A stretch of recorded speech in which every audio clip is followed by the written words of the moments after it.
Welcome to this week's Midweek Musings, which again come to you from the manse. And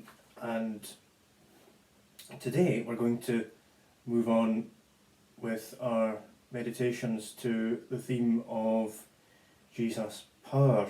Having looked last week at God's peace, we're going to look at God's power, but particularly looking at that through the lens of Jesus and his encounters in the Gospel. And so I'm going to take three passages from Mark's Gospel as our inspiration today. The first of them is Mark chapter 4, verses 35 through to 41. And it's the story of Jesus calming the storm, and I want us to look at it as Jesus demonstrating power over nature. That day when evening came, he, that's Jesus, said to his disciples, "Let us go over to the other side." Leaving the crowd behind, they took him along just as he was, in the boat. There were also other boats with him. A furious squall came up, and the waves broke over the boat, so that it was nearly swamped. Jesus was in the stern, sleeping on a cushion. The disciples woke him and said to him, "Teacher, don't you care that we drown?" He got up, rebuked the wind, and said to the waves, "Quiet, be still." Then the wind died down, and it was completely calm. He said to his disciples, "Why are you so afraid? Do you still have no faith?" They were terrified and asked each other, "Who is this? Even the wind and the waves obey him." In this passage, we see, first of all, that Jesus rested in the midst of the storm. Jesus had sufficient confidence in his power over even nature itself, that he could rest, and Mark even adds the lovely detail, on a cushion in the midst of the storm. And so the question I want to ask is, can we, and do we, have the faith and the trust in the power of Jesus to reach us where we are, even in the storms of our lives, and then to rest in him?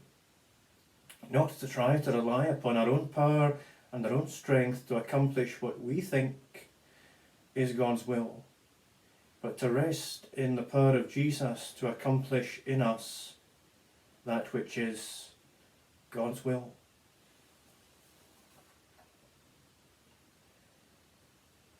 And secondly, we see from this passage the disciples were terrified and asked each other, "Who is this? Even the wind and the waves obey him." The reality is that when we see Jesus' power at work, it may cause us to ask again, "Who is this?" And that's no bad thing. As I said the other Sunday in my Sunday message, that question of who Jesus is perhaps the most important question we could ask ourselves. And so, face up to the power of God in your life. And if it requires you to ask yourself a question, then ask the question and allow Jesus to offer his power, even the power of his Spirit, as he offers you an answer. Our second passage is Mark chapter 5, verses 21 through to 43, and here Jesus raises a dead girl and heals a sick woman. And so we read of Jesus' power to change lives. When Jesus had again crossed over by boat to the other side of the lake, a large crowd gathered, around him while he was by the lake. Then one of the synagogue leaders named Jairus came, and when he saw Jesus, he fell at his feet. He pleaded earnestly with him, "My little daughter is dying. Please come and put your hands on her, so that she will be healed and live." So Jesus went with him. A large crowd followed and pressed around him, and a woman was there who had been subject to bleeding for 12 years. She had suffered a great deal under the care of many doctors, and had spent all she had. Yet, instead of getting better, she grew worse. When she heard about Jesus, she came up behind him in the crowd and touched his cloak, because she thought, "If I just touch his clothes, I will be healed." Immediately her bleeding stopped, and she felt in her body that she was freed from her suffering. At once Jesus realized that power had gone out from him. He turned around in the crowd and asked, "Who touched my clothes?" "You see the people crowding against you," his disciples answered, "and yet you can ask, 'Who touched me?'" But Jesus kept looking around to see who had done it. Then the woman, knowing what had happened to her, came and fell at his feet, and trembling with fear told him the whole truth. He said to her, "Daughter, your faith has healed you. Go in peace and be freed from your suffering." While Jesus was still speaking, some people from the house of Jairus came. "Your daughter is dead," they said. "Why bother the teacher anymore?" Overhearing what they said, Jesus told him, "Don't be afraid, only believe." He did not let anyone follow him except Peter, James, and John, the brother of James. When they came to the home of the synagogue leader, Jesus saw a commotion with people crying and wailing loudly. He went in and said to them, "Why all this commotion and wailing? The child is not dead but asleep." But they laughed at him. After he had put them all out, he took the child's father and mother and the disciples who were with him, and went where the child was. He took her by the hand and said to her, "Talitha kum," which means, "Little girl, I say to you, get up." Immediately the girl stood up and began to walk around. She was 12 years old, and they were completely astonished. She gave strict orders not to let anyone know about this, and told them to give her something to eat. Here in this passage, we see two encounters coming together in one. The approach of Jairus to Jesus with the request to come and heal his daughter, being interrupted by Jesus' encounter with the woman who had been suffering bleeding for 12 years.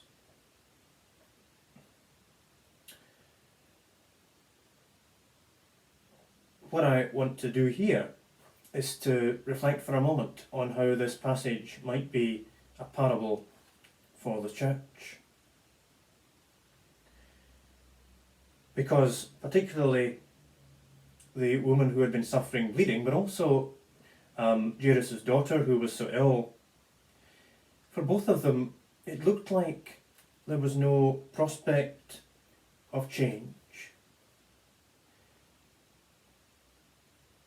Jairus' daughter would continue to be more and more ill and then probably die, and the woman's bleeding might well lead to the same end point as well. But then Jesus shows up, and not only change but complete transformation is made possible. And so is this a parable for the church today, that we're called to rely upon the power of Jesus to be at work in our midst, so that the change that is his will might occur. Not change for change's sake, but the way being opened so that God's will might be done.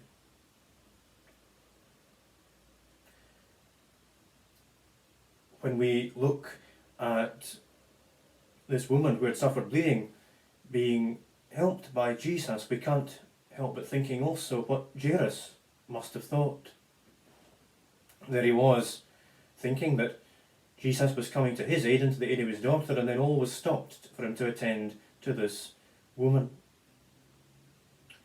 It was a moment too for him to realise that the power of God would be at his disposal, and perhaps to wait for God's timing, something which you and I are perhaps not all that good at sometimes. Whereas Jairus waited and this woman was healed, we see that the opportunity does open out for God's power to be revealed. And we see that as the people were gathered at Jairus' house, they simply laughed when Jesus said she's not dead, she's only asleep. It was, as we'd seen in the first passage today, another "O ye of little faith" moment.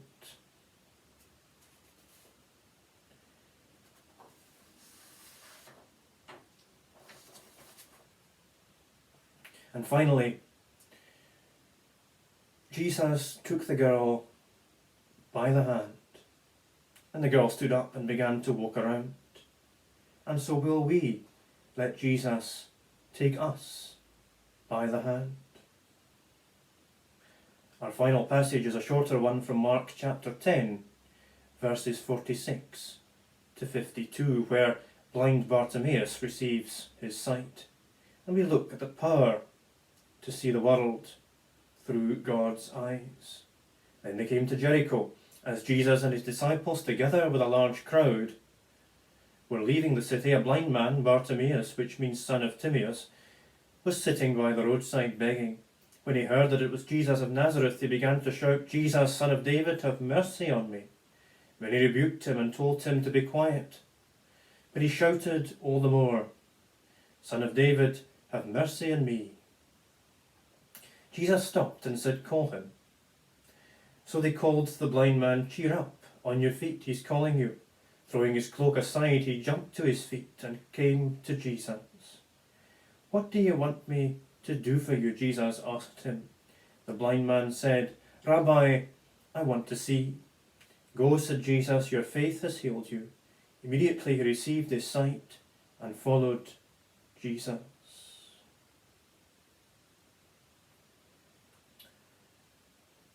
A striking thing in this passage to say, as we draw these meditations, this midweek musing to a close today, is simply this. The man threw his cloak aside, his cloak that had been so much a part of his identity, perhaps the only thing, the only possession maybe that he had, his cloak. He threw that aside and jumped to go and be near Jesus.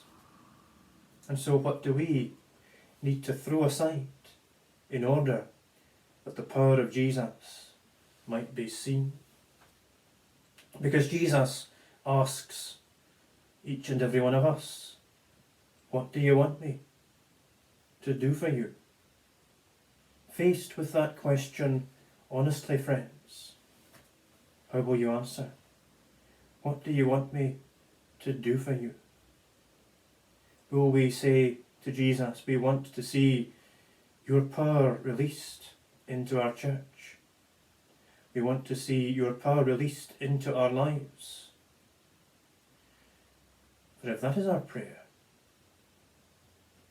it will not go unanswered, but it may not be answered according to our will or according to our timing, but rather according to God's will and God's timing. So let's trust in him. Amen. God bless you all, and I will see you for a service on Sunday, which will be uploaded to this St Kenneth's Parish Church YouTube page and shared to the St Kenneth's Facebook page at the same time. Take care.